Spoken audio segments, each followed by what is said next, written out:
and I've decided to go on with another podcast yesterday. The day before, I had a really, really long podcast.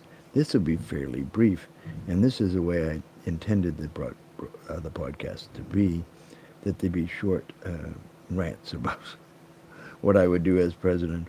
And one of the things that is severely lacking in our government is the ability to sunset regulations or to change regulations. It's always within the framework of the agency. And I really think we need a department of change management. Someone who's in charge of making sure, does this make sense? So you could appeal to this organization and they would go to bat for you about changing a regulation and have an independent judgment about that rather than leaving it to an agency that is the know-it-all and be-it-all. So you would be able to change some of the NHTSA stuff. You'd be able to change the FAA. You'd be able to change a lot of things. I mean, the electrical code gets updated all the time. Computer code gets updated all the time. This should be a normal part of life. And the idea of computer code being changed, change management is very important to make sure we don't have conflicts and that it makes sense what we're doing. So that would be cabinet level kind of stuff. But if I get rid of two of the cabinets that I want to get rid of, then we got plenty of people to run this agency. You get the whole Department of Education. You say, no, you guys are going to be the change management organization. You're going to keep track of everybody and make judgments on those things. Now, it could work as long as it's the same people out there, I think. But yeah, so and Homeland Security. I'm sorry, Homeland Security to me is like the national police, and it's like Gestapo. It's those guys. You don't want this. You don't want this. You don't want a military security complex, a security industrial complex, which is what has happened to our military industrial complex. It's become the security industrial complex too. So there needs to be somebody who's going to rein on those people. And it used to be all these agencies were spread out throughout the government, and it was a good idea. Oh, they didn't talk. So instead of creating a, hey, this is where we all talk department, no, they said, oh no, let's put them all together in the same building. And by the way, we don't have a building, so we'll have to build one for $40-50 billion, and then they'll be safer if everybody takes their shoes off and all that stuff. I mean, it's just like, guys, you could accomplish this without having a whole damn department. And it's better that, the Customs Department stays pretty close to the people that they work for, the Border, all of that, the State Department. All of this, the Coast Guard, that's another one. Oh, the Coast Guard is part of the regular military now. What? They're guarding the coast on rivers in Asia? What are you talking about? Why? The Coast Guard went to Vietnam. I mean, that was crazy. So we're also renaming the Department of Defense. We're going to go back to calling it the War Department so that people understand that what we're doing there is war. We do war at the War Department. We're not doing defense. The defense thing was a little chimera that people fantasized up that, they're protecting us from the atomic bomb, so that makes them the Defense Department.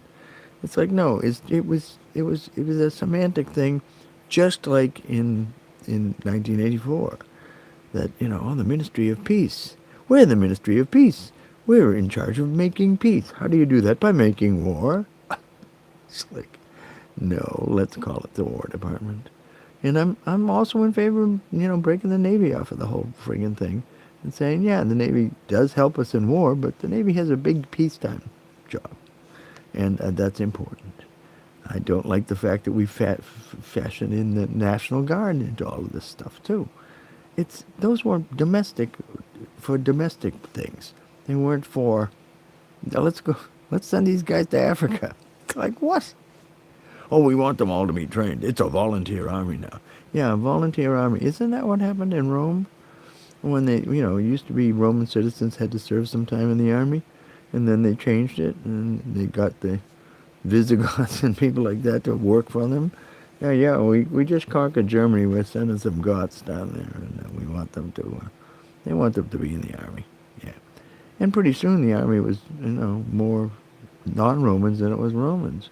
And it wasn't too long after that there goes Rome.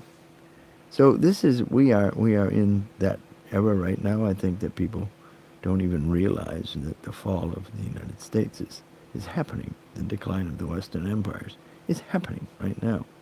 And if we don't do something about it, then, and it's radical, and part of that radical thing is to say, wait a second, why don't we take a look and let's stop lying to ourselves about defense departments and peace departments. Oh, I heard somebody wanted to create a new peace department, so we'd have a peace department. And like, what do you do as the peace department?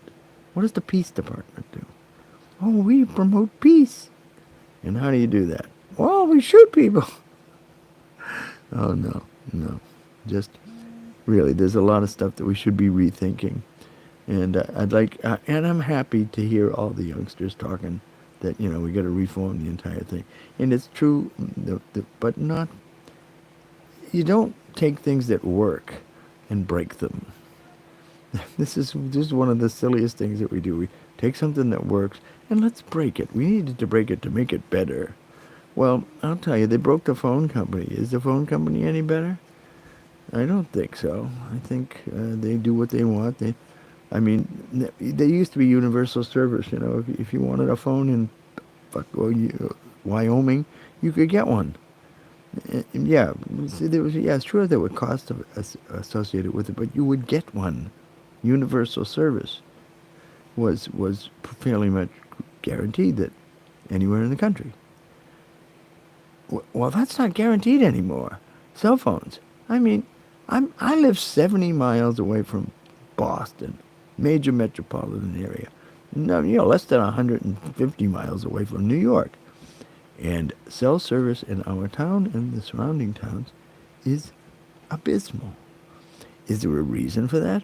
Oh, there's not enough customers there. No, there's plenty of customers here. You just don't care about them. You can look at a coverage map of a big company like Verizon. They're always showing, look at our map. It goes all the way across the country.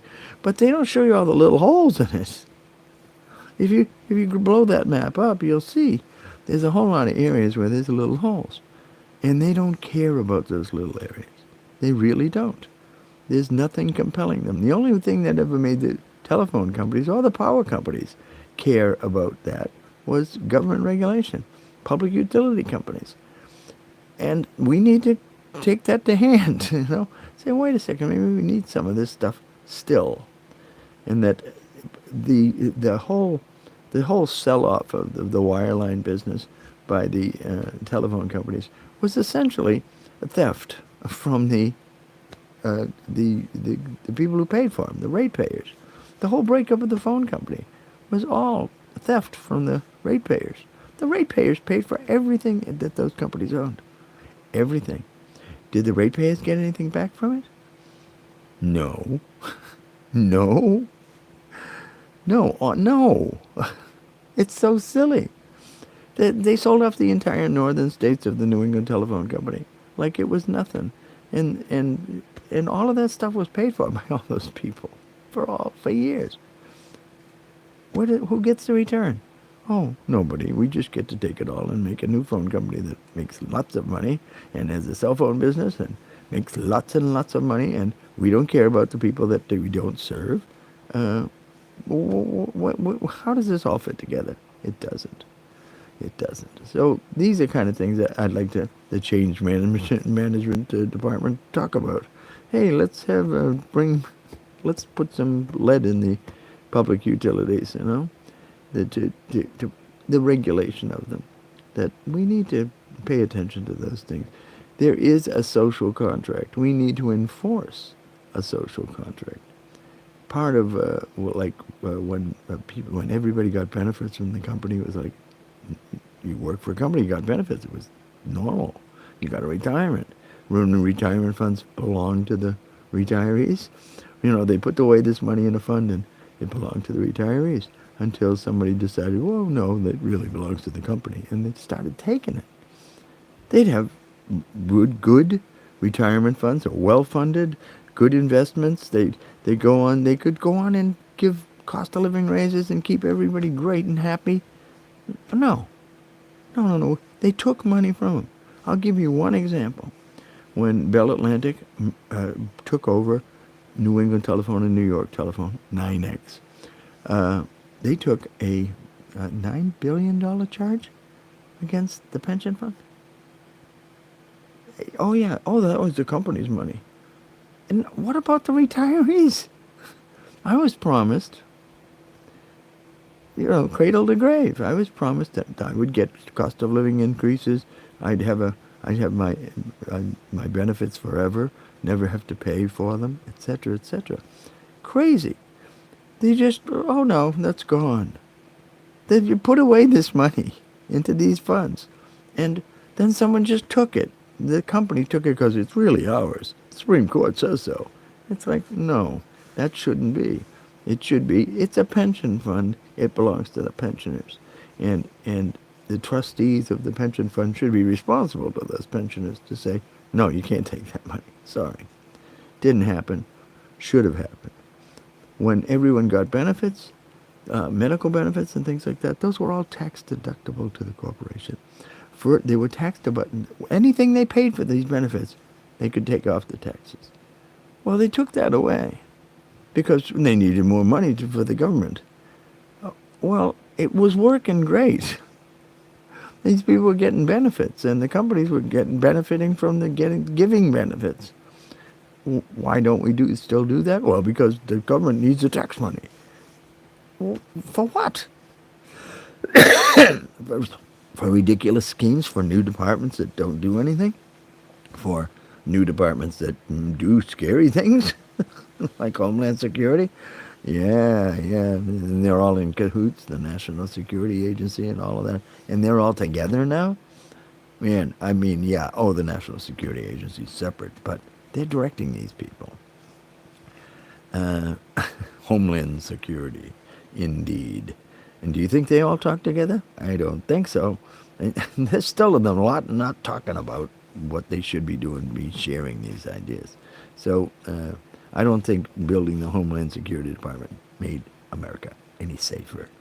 If anything, it made it more, the reins of power more secure in the hands of the powerful. And that's never a good idea. It should be in the hands of the people. We are the people. Me, you, and me. So those things are things that would like to approach if be elected president. The business of the House, all of that. You've heard that a million times. That we need a representative democracy. God, a republic. Just like Ben Franklin said, if we can keep it. Well, the only way we can keep it is if we get involved, and then it's a goodly amount of people are involved, so that threatens the status quo. Yeah, but I think it happens. So that's that for there. Thank you very much. Yeah, I'm back to doing this more often. I'm hoping I'll just keep up little talks like this until the time of the petition are issued to put me on the ballot. I need 1,500 signatures in each congressional district in New Hampshire. Unfortunately, you have to be a registered New Hampshire voter to sign that petition, but it'll be coming. That'll be out probably. I think I need to file sometime early in the spring to be an official candidate. So I have to get this in by a certain time. I'll be talking about that a little later, about the whole process of that and how you can help me get those papers signed. Obviously, it's just New Hampshire. I'm not trying to do anything but make a splash in New Hampshire because obviously if it takes off, it may acquire a little snowball momentum of its own. But at this point, I can't compete with these guys on budgets or advertising or any of that crap. All I want to do is expose some ideas that the people we should be thinking about, instead of just always thinking the same way. Well, we'll just we'll do this and that'll solve everything. Yeah, we'll put together 15 billion different government services and put them all under one that have nothing to do with each other. But we can make some money on it, and we can get a brand new shiny building $42 billion new building. Wow, everyone will have an office. Wait a second, didn't all these people used to work for the government before? Yes, they did. Did they not have offices? Yes, they did. Well, why do we need a shiny new building? Because we want them all in the same building. It's like, yeah, take them all out with one shot. Oh, God, sometimes I don't think they understand what they're doing. Yeah. So thanks very much, folks. I'll be back with more of this kind of fun stuff over the next few months. I hope to make shorter ones every day or every couple of days, just to keep my hand in the game and make sure that this actually goes ahead. And I will say one thing. Somebody told me, I wish that, old people wouldn't run for office because, we need young people to be running for office. And it's like, yeah, great. We do. We do. And to discount the fact that old people might have something to say is kind of stupid. But, yeah, I was told this was by some communist. I think he was a communist. He might have been an anarchist. And he was like, oh, you shouldn't run. I don't need any more old men in Congress or old men in president. I'd say, well, wait a second. You got them now. You got Mitch McConnell going through TIAs on camera. Yeah, and this is not to say that can't happen to me, but what I'm getting at is that I'm not talking the same way all of these guys talk. So I think I can run to raise awareness of these things, and somebody else can pick up the ball. That'd be fine. I'd be happy about that.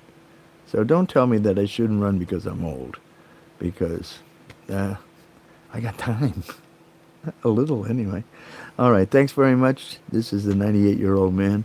Who is it really, 98-year-old man? It's a clickbait title that I stole from the people who clickbaited my stay at home video and got 30 million views out of it, of which I saw this much. I think in total, from Storyful, I think I got $400 so far, maybe $600 so far. Wow, the 30 million hit video. What? Please. Somebody else was making money, not me, and they weren't able to get it from them.